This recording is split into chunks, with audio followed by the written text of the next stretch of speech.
Hey, what's up? This is Seth Green, and you are listening to Somewhere in Vegas with Mark, and I am so hot, I would desperately like a glass of water. Please, please, give me some water. This is Cindy Preston, and I'm with Mark on Somewhere in Vegas. Hi, this is Melissa Peterman from CMT's The Singing Bee and the television show Reba.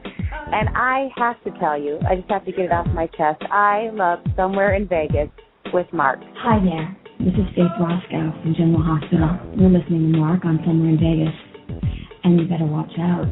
We know how to find you if you're not listening. Hi, this is Shannon Egan from Whip It, and I love Somewhere in Vegas with Mark. Hey, this is Lee Allen Baker with Somewhere in Vegas, talking with Mark with a Q. This is Courtney Cronin. You're listening to Somewhere in Vegas with your host, Mark, and I would make sure to listen every week because he's a sure bet. Hey, this is the Money Man, Eddie Money. I got 2 tickets to Paradise, and you know what? It's Somewhere in Vegas.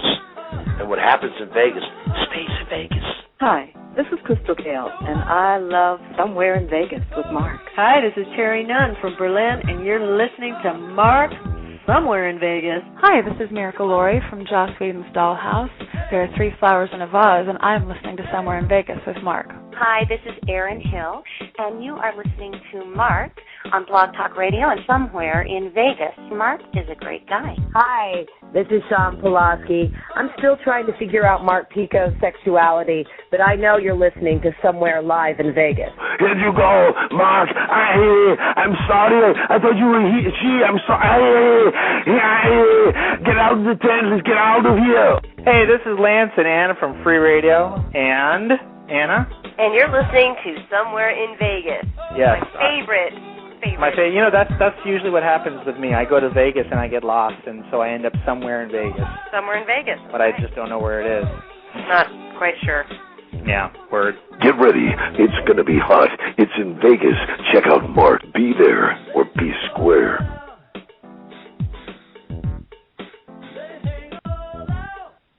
My guest at this time is a very talented gospel artist.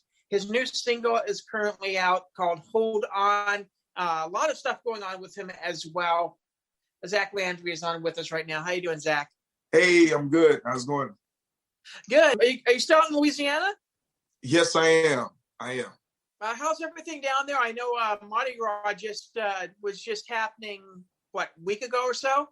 So for Mardi Gras, I chilled at home. I did a tribute to everybody, just celebrating Mardi Gras to the city. Pretty much I dressed up in Mardi Gras colors, and I did like a big second line dance at home. And it kind of, it was kind of like pretty much for people that were kind of bummed out about not having a Mardi Gras. So. Yeah, I mean, a lot of people down there, I think, were decorating their houses, correct? Yes, they made them look like floats. So that was pretty awesome. Very interesting, to say the least, about how much New Orleans and Louisiana in itself is as basically a survivor. It's been through so much, especially during Katrina and all that as well. I mean, how has it been for you to basically, have that hope and faith to kind of get through, that disaster, and just to for the city itself to keep going? Well, Katrina, man, I was involved during Katrina. Katrina was, it was just one of those times where, I was real young at that time. I thought the world was over. I think I was like 18, 19 at that time when it happened. And that was a very devastating time. We were stuck here for weeks on out with no power. We had to pretty much survive. Like, it was almost like living on an island almost. And it was a devastating time. And I saw dead bodies. I saw people robbing each other. It was just so much going on. You would swear that the world was over during that time. But from then to now, things have been kind of great in the city. Things are kind of slowly rebuilding back up. And as far as for me, man, Hurricane Katrina was a blessing for me, actually. I wound up moving to Dallas at the time, and that's when I started my group and started really getting more into my music career and things of that nature. And that's how I started becoming an artist when I moved to Dallas. Thankfully to Hurricane Katrina. Before the lockdown and before the pandemic, New Orleans is known for a lot of its music venues and all that as well. How was the scene before the pandemic happened and kind of did, there was always audiences out there. There's always bars and, obviously a lot of blues bars and all that as well. How was the music scene down there before the pandemic?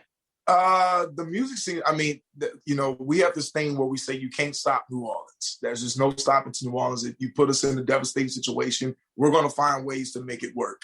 The music scene has never stopped. Before the pandemic, it didn't stop. Our culture never stopped. I mean, we still kept things going like regular, like it's been going traditionally in New Orleans for the past several decades. So before the pandemic, man, the music was still hitting strong. Frenchman, Bourbon Street, all those different things. Everybody will still be able to do what they needed to do. And, we get tourists every day. Even now during the pandemic, we still get tourists in town, always visiting because we're one of the most cultural cities in the world. So there was no stopping that. There's a little bit of a soul to New Orleans. And, I don't do that as hyperbole. I mean, there's a lot of religious tradition. And while if Mardi Gras doesn't isn't even a top tip of the iceberg on that as well, how's it been to kind of grow up in a city where gospel and soul music and R&B music's out there, and to have that kind of background, and how's that influenced your music a little bit? Man, I'm just gonna say it's roots. I mean, it's indebted. I mean, I grew up in it. Music runs in my family. My great-grandfather was a musician and a singer. My grandmother's a singer. My mother's a singer. So it kind of like, it's just, I would say it's just natural roots, man. That's where it came from.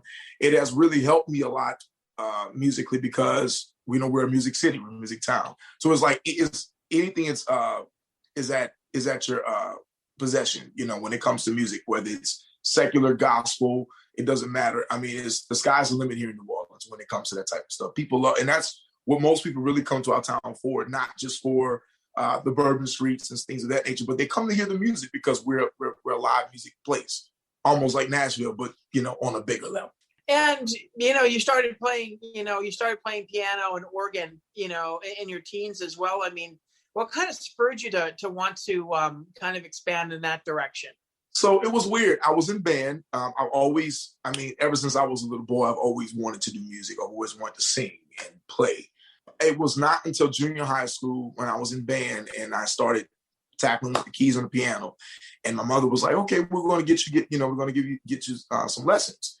And I took lessons probably for about a month or two, and she couldn't afford it anymore after that. So she wound up forcing me to teach myself how to play and listen by ear and watch videos and things of that nature. So that's pretty much how it happened for me. And since then, I've always just wanted to play and sing.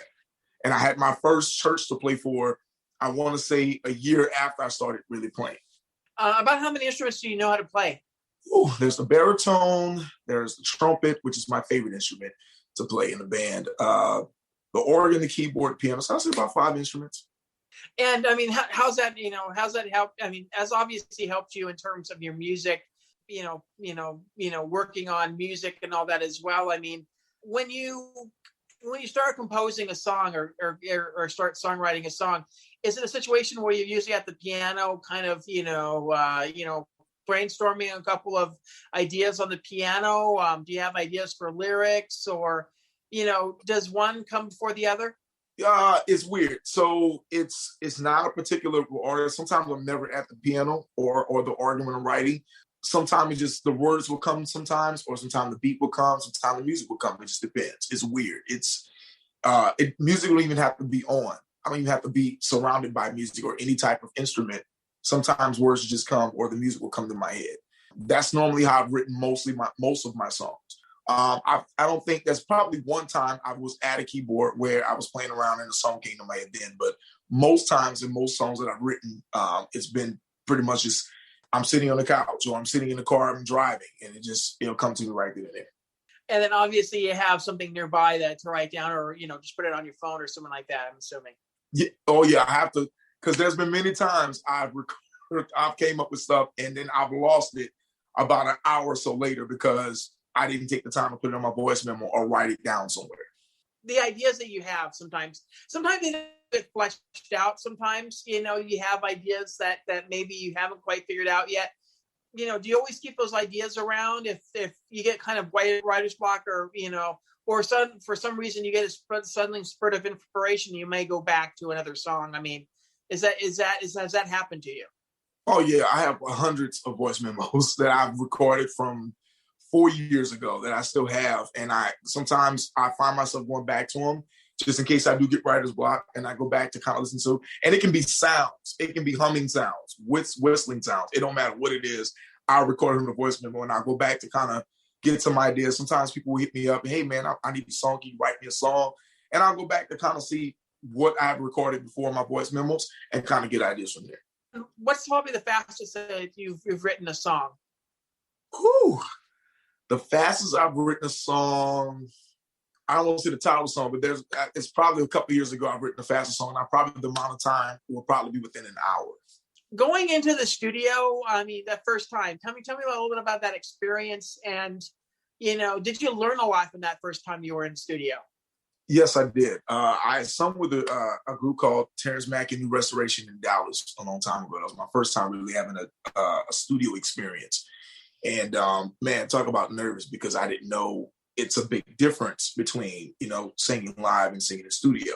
So my first time actually doing my first solo thing in the studio was in 2015 when I released Come On Praising. And man, it was so much I had to learn, because when you're singing live, it's a total different ballgame when you're in the studio, because it's like it picks up everything in the studio versus a live. You're not even really thinking about it, the notes that you're hitting in sometimes, and the strategics and the articulations and all that stuff that goes along with it when you're in the studio. So I was nervous. I had a lot of pointers, though. A lot of people gave me pointers, producers and engineers, of what to do, when to do, and how to do it, how to approach a song and things of that nature when you're in the studio. It's definitely a beast. It's a whole different beast in itself. When you're in the studio, I mean, do you lay down the vocals first? Do you lay down the music, the piano first? What's kind of the process? It's always it's the music first, and I normally do the music, and then there's the background vocals, and then I come in last and do my part. And I mean, has it become a little bit easier going into the studio, kind of knowing what to expect? Oh yeah, it's so much better now. I've learned. It's been over about 6 years now, so now it's like I'm so much better at it. Like this latest song, "Hold On," that's coming out, man. I went in there prepared, confident, knowing what I'm going to do. I write my cheat sheet down of like when it comes to ad libs and things of that nature, and it takes me, because I'm such a perfectionist. So I don't like being in the studio all day. So I'm looking at, if I'm going to do something, that I'll say about at least 2.5 hours at the most. Recording, because I already know what I'm going to do. Tell me a little bit about the production when it comes to Hold On, and the producers that you've worked with, and just the process of writing that song. Oh man, so I get excited when I talk about Hold On, because it's just one of my favorite songs thus far that I put out. Shout outs to B Mike. His name is Brandon Butler. He's from out from the great city of New Orleans, and he produced the record. He's my producer for this song. And we gel so well together, man. He was able to, he has connections with a lot of big musicians. The lead guitar player that plays for Kirk Franklin, Aaron Lewis that plays the organ on this record, Alvin Ford Jr., which is one of our top tier drummers in the great city of New Orleans. He's on the record. Our bass player, Ken and I want to say, that's on the record. He's, man, some great musicians on the record. Of course, Brandon himself is playing keys and producing at the same time. These are some great heavy hitters, man, that's on his record, and that's what makes the song so explosive, just because of the top tier musician that's playing on his record. It's a very exciting song. What was your inspiration for writing the song? My personal testimony, and of course, it's relative. It's relative to to people that's going through right now, and pretty much the song is pretty much saying, "Is hold on, be strong, you can make it. Your breakthrough is coming." It's pretty much, the verses kind of tell you a little bit about my testimony and about things that I'm going through or I haven't been through. So that's pretty much where the song stems. And I wrote this song in 2009, and it started off as a worship song. And then I remixed it about 1.5 years ago and added some verses to it because of because of the different things that I've been going through in and out of life. Yeah. And, you're working really hard on this song. Now we're coming, I believe there's a video coming out for it, correct? Yes. March 15th. I can't wait. It's going to be, this is my dopest production yet. And I'm not saying it just because I did it, but it really is my biggest video production. It has the message in it. It has a story in it. It has comedy in it. I mean, it's everything in one. It's a great video. Yeah, tell me a little bit how that came about. Was it